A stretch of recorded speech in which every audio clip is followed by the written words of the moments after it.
This is a video about the Flock browser. Flock is basically based on the same technology as Mozilla Firefox, and it's basically a pimped up Mozilla Firefox.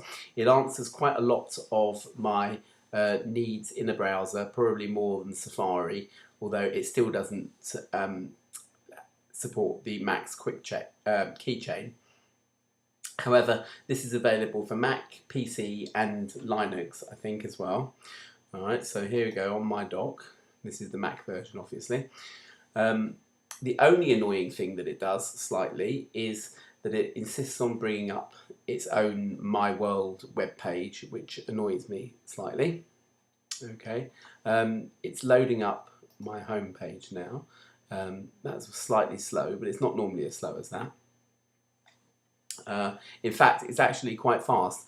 One of the criticisms about it was that because it is so fully featured, it basically slows down. But I actually think that for most people, a couple of seconds here and there is not really a problem.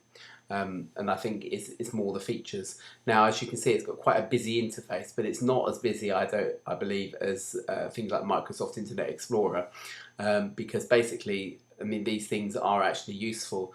This, for instance, these are all my favourites that have been imported in from Safari. This is a sort of their sort of media toolbar. Okay, this is the people sidebar, which we're looking at here. All right, and I'll show you that in a second. That's the media bar, which I'll also show you in a second. And the feed sidebar, which is like for RSS feeds. I don't really do much of that. If you have webmail, such as I think it supports Yahoo, Google and Gmail, and not unfortunately Hotmail, but it supports those, so you can have those showing in your browser as well. I'm not going to, because I still use Mail as my client. And then you've got a few others here as well that you can choose from, so that you can have basically what's displayed there. Also, because it's based on Firefox, you can also have a lot of Firefox plugins. I've got Twitter bar here, which takes a couple of seconds to install and works very well with the Twitter feed on the people sidebar here.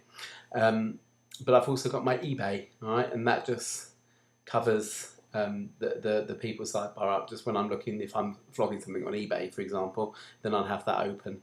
But I'm going to go back to the people one for now, because that's really quite useful, I think. Here is my Facebook. Okay, I'm not going to show you obviously other people's details here, but if I show you, for example, if I look on mine, you will see my see, clicking on my name brings up my page here, and my ugly face there. Change picture, I'll change my face.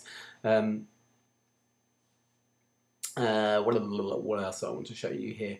I want to show you the media bar, because the media bar is actually rather good. If I click up here on that orange thing there, whenever you've got that orange button there, which is like a camera and something else in the background there, I'm not really sure what that is, but it will show you then people's photos and other media. Okay, for example, that's me standing beside Sherlock Holmes in London, for example, and it shows you the photographs there. All right, and basically, it's quite a good way of keeping up with what your Facebook people are doing. YouTube one is excellent, and again, if I click here and go to my profile, okay, click my media bar thing, and now that will change. Says he, Mark P. Muzz's videos. That will change, for example, to all the videos that I've posted on my channel, which can be quite useful sometimes if you want to send someone a link to a video that you've already made. Okay, so that's the Facebook, and again, you can do that with all of your Facebook pals that will be listed on the side. Okay, so I actually think that this browser really answers a lot of things that I've been wanting to do. I've managed to delete Twirl, which was my previous Twitter client, simply because I don't want too many things open. If I'm browsing or doing something else, I don't want to have Twirl open in the background just to get a Twitter feed, because it's quite a big interface. It's as big as that, but sort of it would be hanging around in the background here. Okay, so I've managed to cut that down, and I think it's probably quite a good browser. So I'm using it as my default browser for the time being until Safari 5 comes along. Hopefully Apple will put some of these things like the add-on support and what have you into Safari, because I think it's really good. So that's the end of this short video, and I will see you soon. Thank you for watching.